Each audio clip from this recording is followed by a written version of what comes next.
Malaysia தலைநகர் கோலாலம்பூரில் நாளை நடைபெறும் ஜனநாயகன் இசை வெளியீட்டு விழாவில் பங்கேற்பதற்காக தற்போது விஜய் புறப்பட்டிருக்கிறார். கூடுதல் விவரங்களை செய்தியாளர் யுவராஜ் வழங்க கேட்கலாம். யுவராஜ், விவரங்களை சொல்லுங்க. வணக்கம். இயக்குனர் வினோத் இயக்கத்தில் விஜய் நடித்திருக்கக்கூடிய திரைப்படம் ஜனநாயகன். இந்த திரைப்படம் விஜயனுடைய கடைசி திரைப்படமாக இருக்கும் என்று ஏற்கனவே சொல்லப்பட்டிருக்கக்கூடிய நிலையில் இந்த திரைப்படத்தினுடைய இசை வெளியீட்டு விழா நிகழ்ச்சிக்காக விஜய் இன்று மலேசியா செல்வதாக தகவல் வெளியாகின்றது. அதன்படி தமிழக வெற்றி கழகத்தினுடைய தலைவரும் நடிகருமான விஜய் தன்னுடைய கடைசி திரைப்படத்தின் இசை வெளியீட்டு விழா நிகழ்ச்சிக்காக இன்று சென்னை விமான நிலையத்தின் மூலமாக மலேசியா கோலாலம்பூர் விமான நிலையம் செல்ல இருக்கின்றார்.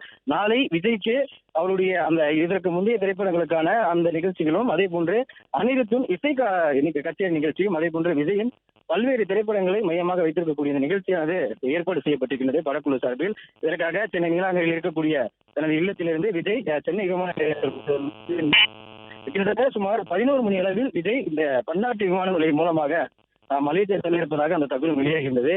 அதன்படி தற்போது சென்னை விமான நிலையம் வந்திருக்கக்கூடிய விஜய்க்கு விமான நிலையத்தில் ஏராளமான ரசிகர்கள் அவருக்கு உற்சாகப்படுத்தினர்.